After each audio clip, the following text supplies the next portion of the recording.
Alex Karaban is back. Does this make UConn the favorites for a national title? You're on the Hoops Cap.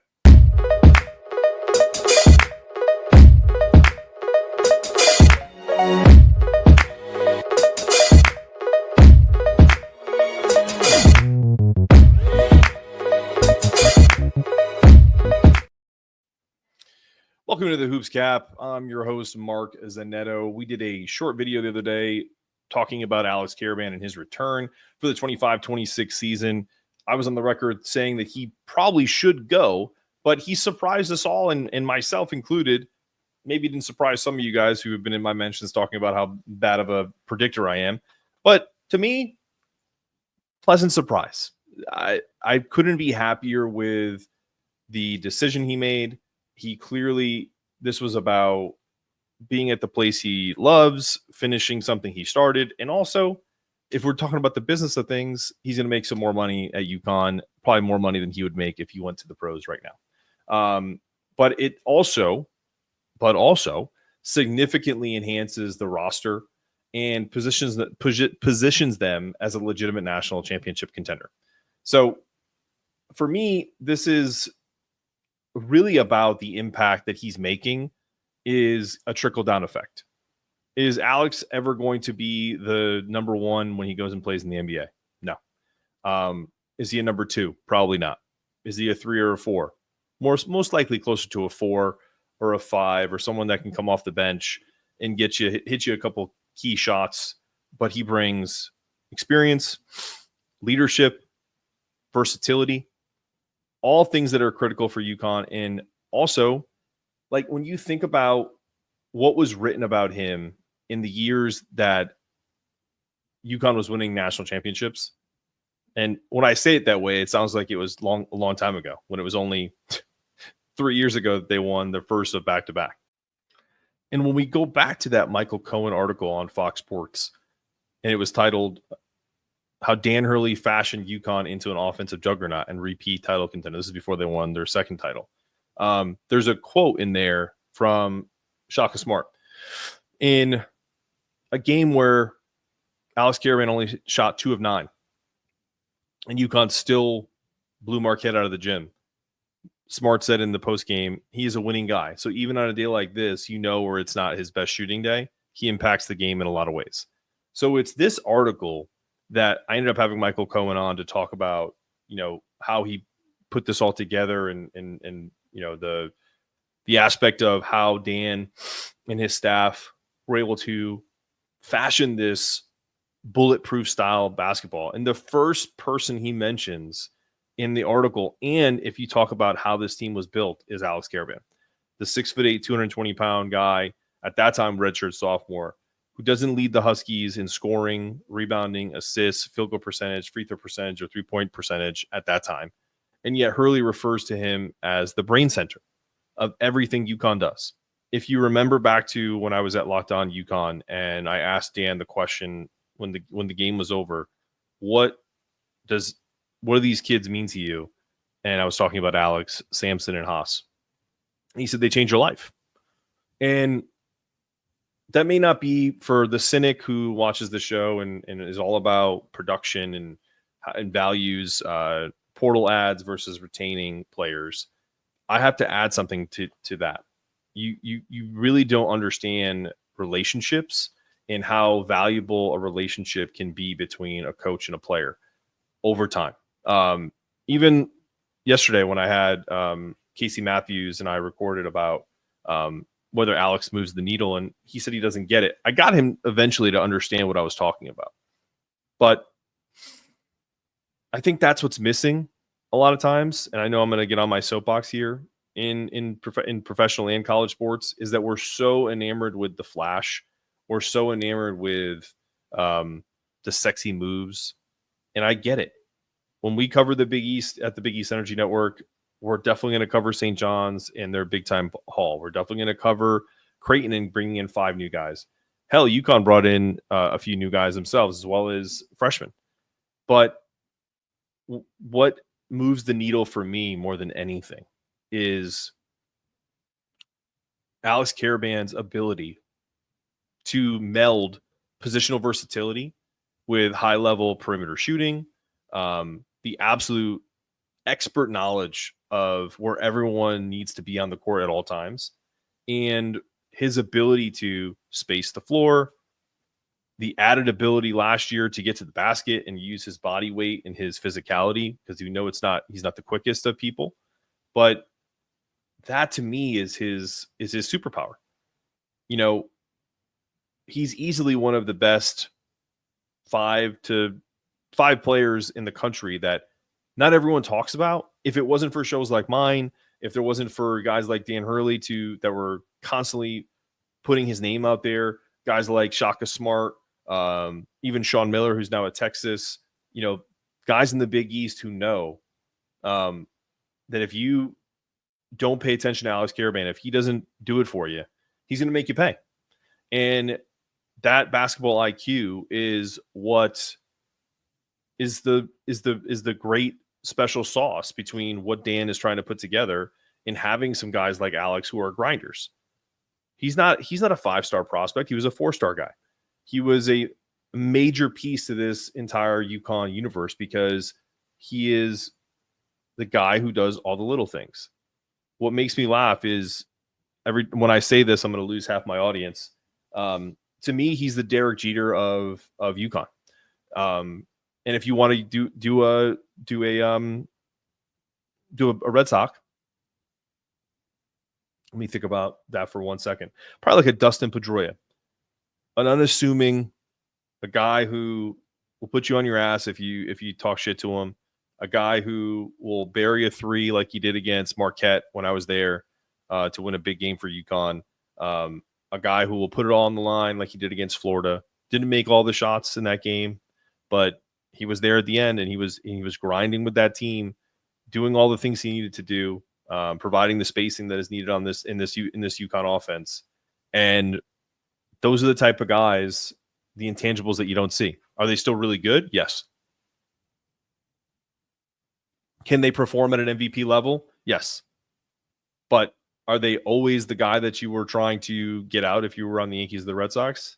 Not necessarily.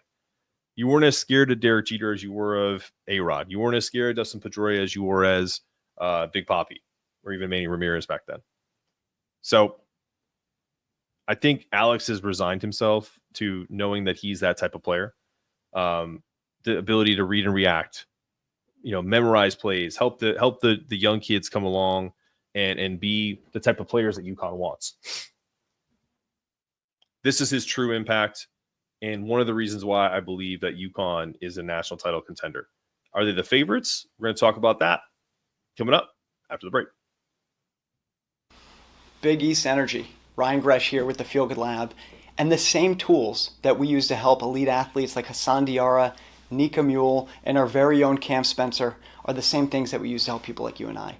People that want to optimize their overall health, feel a little bit younger, or are suffering from a chronic condition. And it's all about reducing inflammation, improving the nutrients in our body, and fixing our gut. And the way that we do that is not through a one-size-fits-all model. Everything is personalized. We offer products that are plant-based, natural, and help you identify the root cause. And oftentimes, we're looking at what's going into our body. So we have a food inflammation test, a gut microbiome test, so that we can treat you like an individual human that you are. And so the thing that we're the most excited about is actually connecting with you. Whether you're a UConn fan or not, please reach out, call us. We'd love to talk with you and see how we can help. Best in health.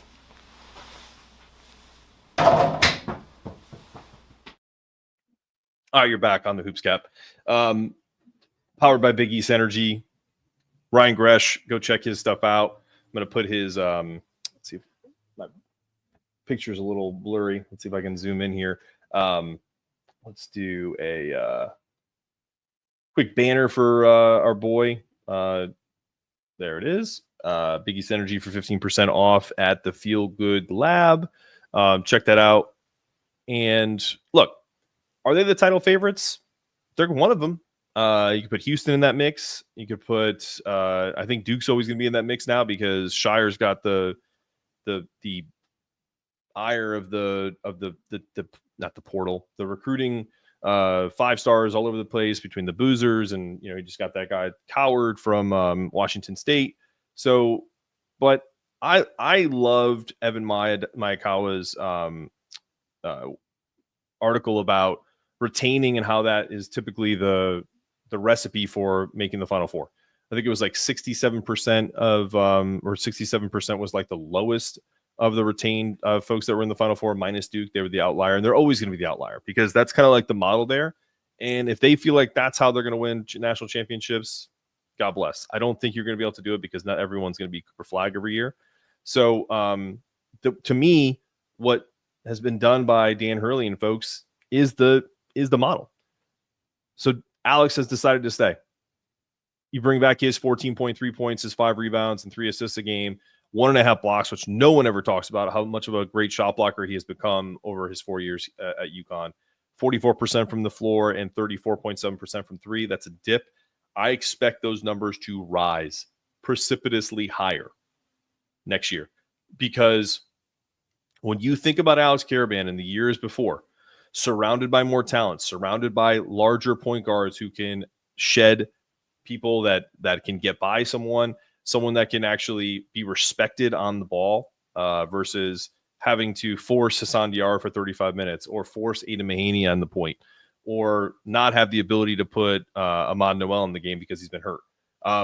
Having a guy like Tarris Reed down low to kind of create that spacing, having a guy like Eric Ryba that's a stretch 4 to create the spacing in the opposite direction. This retooled roster with a Braylon Mullins, with a Silas Demary Jr., Malachi Smith, Jacob Furphy, and we're not even talking about Jalen Storr or Jaden Ross. Both of those guys are back, following in Alex's footsteps, so to speak, and really, I think, reduces the pressure on him to carry the offense that, let's face it, last year was anemic at times when he didn't score, when you didn't get the type of point production like you wanted again with Liam McNeely. I think the interesting part is even with Darius Adams' release, I think the front court depth is phenomenal. Yeah, I think Silas is the best point guard in the draft. That's what it feels like. Best point guard in the portal, especially best big guard. Then you have Braylon Mullins is easily the best shooting guard in this entire recruiting class. I don't want to hear about Malik Thomas. I don't want to hear about any other shooting guards that you could throw at us. Braylon Mullins is exactly who you think he is. He is a twitchy athlete. He is a fantastic shooter, and he can get his own shot. He can be on the ball, off the ball. Him and Solo together at the same time is a nightmare for defenses because what do you do? Do you hedge and really kind of overplay, and then you get slips to the basket with Alex and Tarris all day? Or do you pack it in and just take your chances, and one of those guys is going to be wide open?